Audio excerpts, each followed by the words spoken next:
Ishtar, a name that echoes through the ancient world, but who was she really? Ishtar, often confused with the modern-day figure of Easter, was one of the most important deities in the ancient Mesopotamian pantheon, worshipped by the Babylonians, Assyrians, and Sumerians. But her story stretches far beyond mythology and ancient religion. It connects to the very origins of some of our most familiar traditions today. In ancient Mesopotamia, Ishtar was the goddess of love, beauty, sex, fertility, and war. She embodied both creation and destruction, a paradox of nurturing and violent power.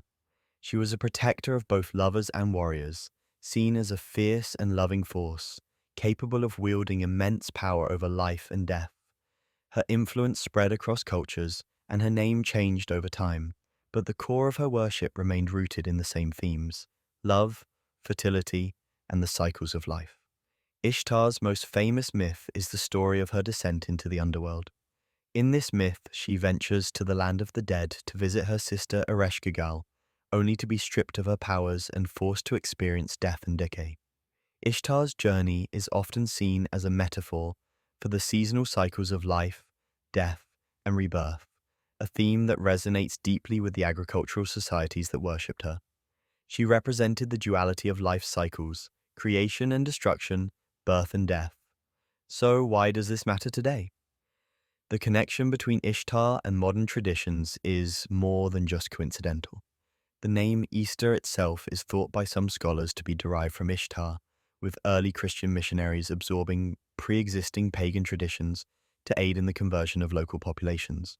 The timing of Easter, often coinciding with the spring equinox, is also significant, as it aligns with Ishtar's association with fertility, renewal, and the natural cycles of the earth. The symbols associated with Ishtar, like eggs and rabbits, also appear in modern Easter celebrations.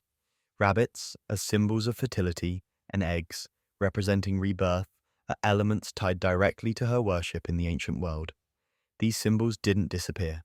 They were repurposed and rebranded by the Christian Church to align with the resurrection of Christ, but their origins lie much deeper, in the ancient worship of Ishtar and other fertility deities. Is Ishtar merely a distant pagan relic, or is she alive and well in the traditions we celebrate today?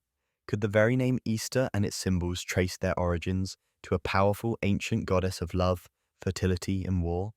The connections are undeniable, but the full scope of Ishtar's influence on modern religious celebrations remains a deeply controversial and often overlooked topic. Like and subscribe as we uncover the hidden meaning of things